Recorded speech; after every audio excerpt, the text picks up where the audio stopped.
Bonjour.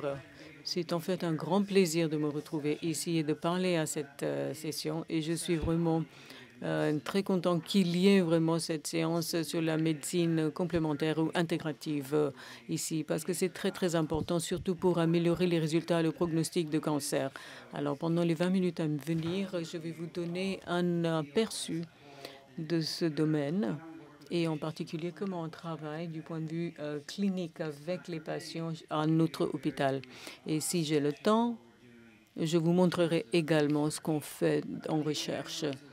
Je crois que vous savez tous quelles sont ces données extrêmes, énormes, qui vont arriver en ce qui concerne les oncologues, le nombre de patients qu'il va falloir traiter, le regarder au niveau mondial. Les chiffres, vous voyez une augmentation dramatique pendant les 10 à 12, 20 ans à venir. Cela veut dire qu'il y aura plus de 40% en ce qui concerne le cancer. En général, évidemment, il y a une amélioration en ce qui concerne les pronostics. En 71, il y avait juste 69 personnes qui survivaient, 1 sur 69 qui survivaient, et maintenant c'est 1 sur 22. En fait, ce qui nous décourage, ce qui est très décourageant, c'est que la plupart des cancers peuvent être empêchés. Et ça, c'est si les gens faisaient des choix d'hygiène de vie à des moments appropriés. Nous savons qu'à peu près 30% des cancers sont à cause du tabac, du tabagisme. Et puis, également la façon de manger, c'est-à-dire l'alimentation, c'est responsable pour 30%. Ensuite, nous savons très bien qu'il y a un lien entre le stress et notre biologie. Alors, je vais passer en revue certains de ces facteurs avec vous. Alors, pas celui-ci, mais ici. Ça, c'est les dernières données de l'Association américaine sur la recherche sur le cancer. Les mêmes statistiques que vous avez de la Société américaine de société, l'Institut national de cancer et les ONG actifs dans ce domaine. Ici, comme vous voyez, il y a 33% du cancer qui est dû au tabagisme. L'obésité et le surpoids 20%, 16% à cause des pathogènes, des infections virales, etc. Et ils sont surtout à cause des comportements sexuels à risque.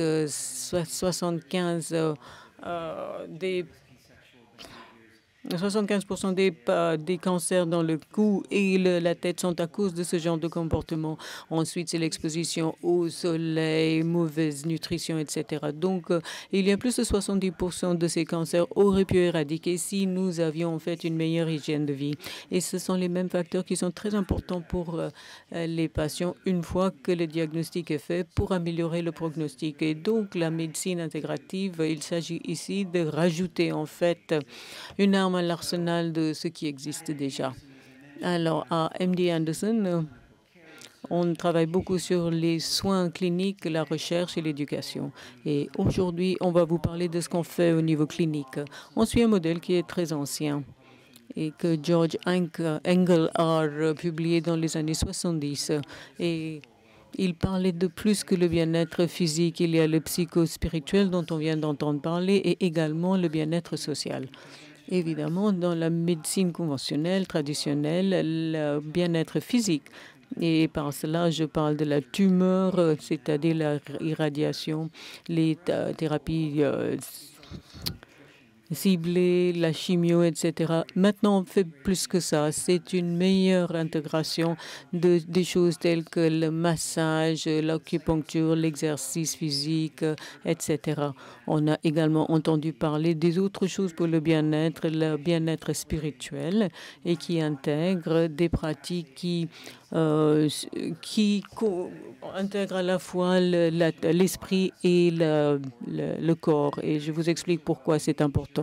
Dans le domaine social, pour qu'il soit bien intégré dans le réseau, nous savons à partir de la recherche qui remonte aux 1950 que les patients qui sont mieux intégrés socialement vivent plus longtemps. Donc, cela peut avoir un impact sur leur survie grâce à ce soutien social.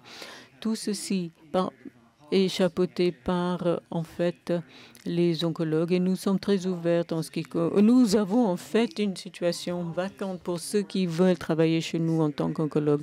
Les oncologues qui travaillent dans ce domaine, c'est-à-dire trouver la bonne prescription pour le patient selon leurs circonstances en particulier et quelque chose de très individualisé. Parce que nous pensons que ainsi, cette guérison aura des pronostics meilleurs. Maintenant, je vais vous parler de l'alimentation, la nutrition, de gestion de stress, etc. et l'exercice physique.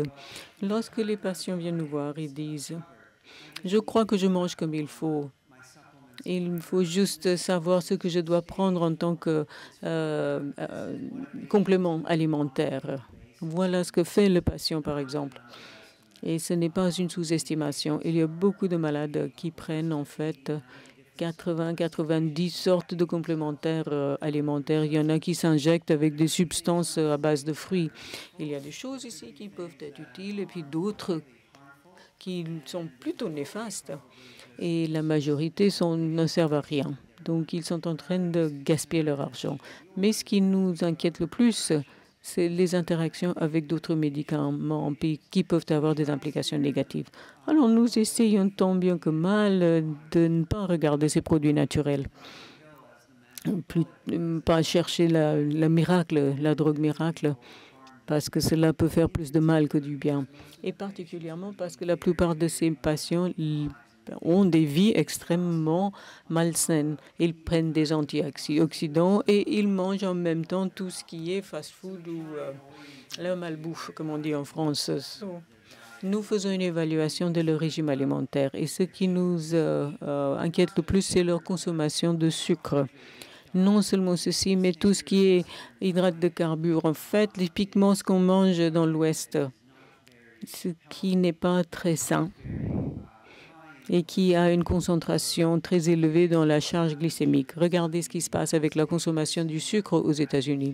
En fait, c'est une tendance qui se répète partout dans le monde où il y a beaucoup de sucre rajouté maintenant dans les régimes alimentaires. C'est caché dans tout ce qui est les plats tout prêts et donc il y a beaucoup d'exposition au sucre. Pourquoi cette charge glycémique? Parce que dans les nouvelles données des nouvelles sciences, et en ce qui concerne le risque de cancer et le pronostic après le cancer, on voit que cette charge glycémique est extrêmement grave. Regardez donc ces colonnes qui nous donnent les données épidémiologiques. Vous avez l'habitude. Ici, on voit un risque augmenté de jusqu'à 80% pour ceux qui ont des charges glycémiques les plus élevées. Et il y a des risques de cancer du sein. Vous connaissez tous la voie de IGF-1, très très important en ce qui concerne l'inflammation, ces facteurs de croissance et la croissance cellulaire. Donc, entre les IGF-1 et la prédiction de survie après diagnostic. Et ça, c'est vrai pour plusieurs sortes de cancers. Vous savez également que Metform, on l'évalue pour traitement de cancer. Donc, pourquoi Metform? S'il y avait quelque chose, en ce qui concerne cet équilibre entre glucose et insuline dans le corps. Donc, c'est plus facile que de prendre le Metform, c'est de manger correctement de façon plus saine et tout équilibré dans son régime alimentaire. Autre chose, c'est le type d'huile qu'on consomme. Ce qui a changé, en fait, avec une huile comestible par personne par an depuis les années 70. Il y a une augmentation dramatique de l'huile de soja. L'huile de soja, c'est essentiellement oméga 6, c'est-à-dire pour tout ce qui est les acides gras inflammatoires. Et il faut de l'inflammation, évidemment, à certaines périodes, comme vous avez besoin de l'anti-inflammatoire à d'autres moments. Et vous connaissez tous ceci.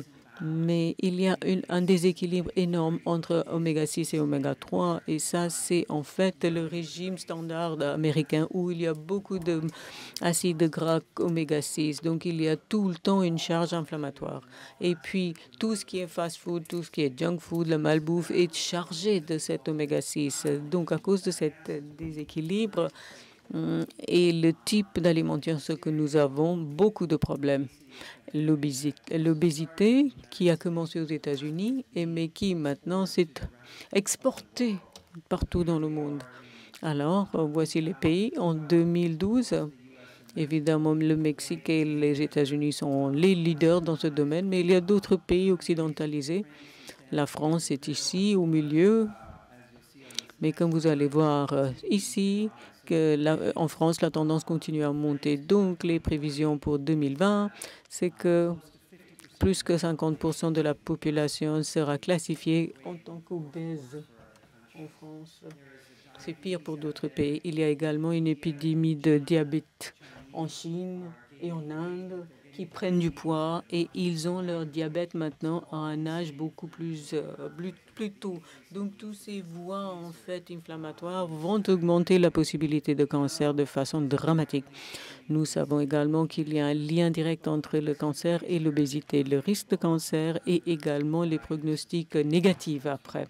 Et ça nous vient de American Cancer Society. Je ne vous donne pas les détails, mais ils évaluent qu'à 40% des cancers les plus communs sont liés à l'obésité.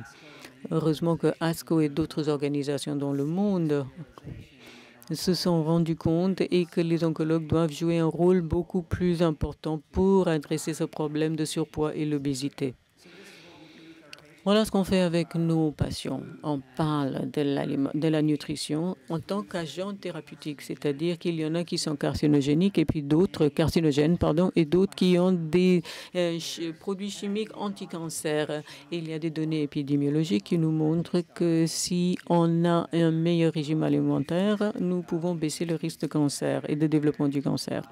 Ici, par rapport aux végétariens et les végétaliens, les non-végétariens ont plus de risques. Et suite au diagnostic, voici chez les cancers du sein, ceux qui mangent plus de légumes ont beaucoup moins de possibilités de voir une réapparition. Je ne dis pas qu'il faut devenir végétarien.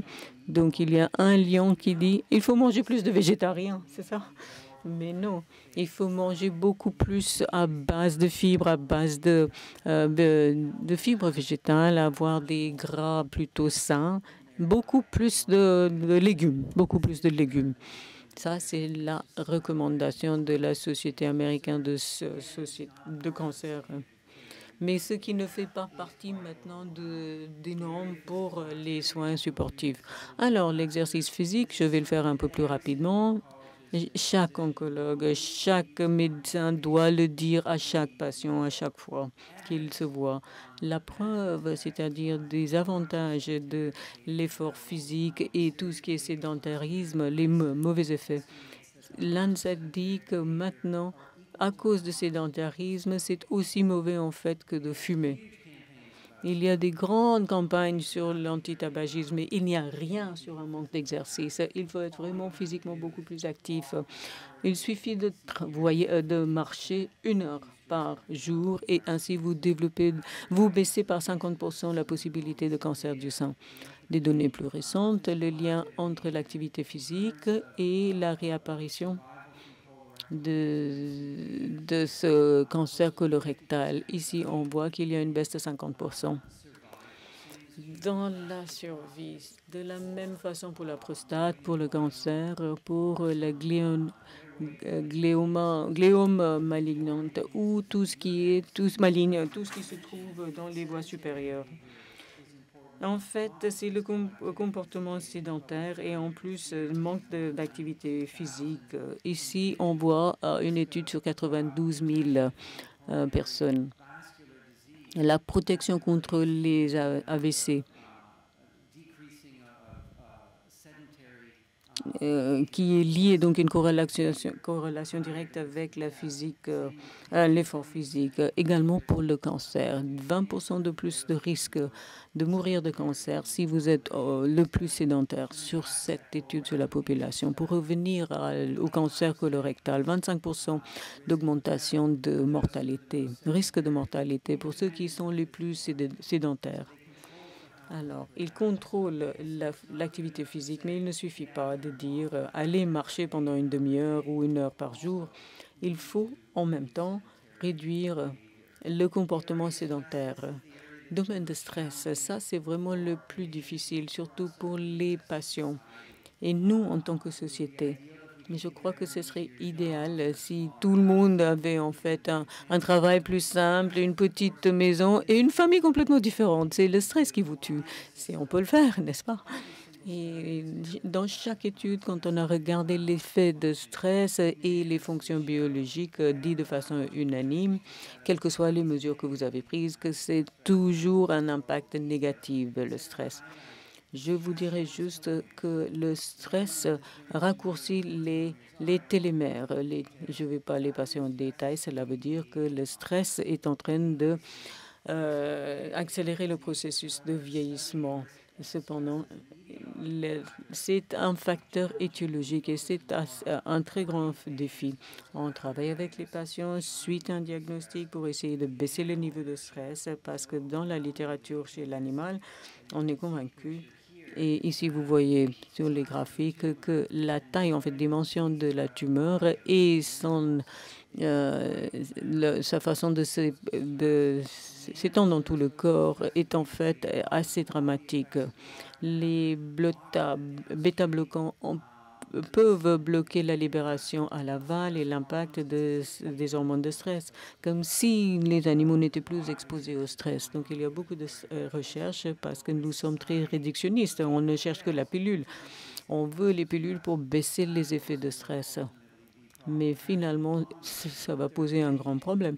Mais il y a beaucoup de choses que nous pouvons faire pour améliorer nos pronostics et les résultats, traiter la dépression qui sont liées à la survie. Récemment, nous avons publié ceci, les biomarqueurs et la prévention, ainsi que les longueurs de télomères. Alors, si vous êtes très déprimé au moment de diagnostic, comme vous voyez ici, et que vous avez des télomères très courtes, votre temps de survie se réduit de façon dramatique. Alors, il y a une grande différence entre les déprimés et les non déprimés, indépendamment de cette longueur de télomère. Mais si en plus vous avez un télomère qui est plus court et que le stress le raccourcit, alors là, c'est une roulette russe. Alors, je ne peux pas vous montrer tous les détails. Voici le stress et les fonctions biologiques. Il suffit de dire que l'évidence, la preuve est très forte. Il y a un lien direct entre le stress chronique et ce qui se passe dans l'environnement du tumeur, dans le micro-environnement de la tumeur. Et il faut vraiment aider les patients pour raccourcir ce circuit. Alors maintenant, je ne vais pas vous donner tous les détails, mais voici ces 5 domaines où on travaille. Et maintenant, des données très importantes. Qu'est-ce qui se passe lorsqu'on parle aux patients? D'incorporer tous ces différents facteurs dans leur vie, de changer leur façon d'être, leur sédentarisme, faire plus d'exercice, changer leur alimentation, etc. Donc ça, c'est 65 000 personnes qui ne fumaient pas. Donc il n'y a pas de tabagisme ici. Et les recommandations dont on vous a déjà parlé, ils disent qu'ils peuvent boire un petit peu d'alcool, baisser également l'exposition à des viandes toutes faites. Et ils trouvent qu'il y a un 20% de baisse de risque d'avoir un cancer. Et dans des cancers donnés, le risque baisse encore plus, 50% de baisse dans le cancer colorectal pour ceux qui suivent la plupart de ces recommandations. De la même chose, vous voyez ça pour la mortalité et d'autres cancers, plus de 60% de baisse de cette mortalité de cancer colorectal. Encore une fois, si on suit les recommandations. Donc, on se focalise beaucoup là-dessus parce qu'il n'y a vraiment pas beaucoup d'études qui comparent en fait ces changements dans les façons de vivre, des styles de vie. Anderson et Hastung, on l'a déjà fait, mais c'était publié il y a quelques années. Donc, les résultats primaires ou les critères de base, c'était la différence entre le groupe de contrôle en ce qui concerne réparation de la maladie. Et on voit les courbes de survie pour le cancer du sein. Alors, on a commencé donc cette nouvelle aventure avec David Servan-Schreiber juste avant qu'il ne meure il y a 4 ans, trop tôt. Et nous faisons maintenant, nous effectuons une étude sur un changement, une transformation dans le style de vie. mais évidemment, il va chercher beaucoup de financement, des millions de dollars, des donations pour voir si cela peut changer complètement les résultats, s'ils ont une approche beaucoup plus intégrée. Et notre cible sera la stage 3 des cancers du sein et les probabilités des pronostics. Et nous espérons que cette étude et les autres vont vraiment changer le paysage pour avoir un soin beaucoup plus intégré et pour avoir donc un soin oncologique plus compréhensible. Merci.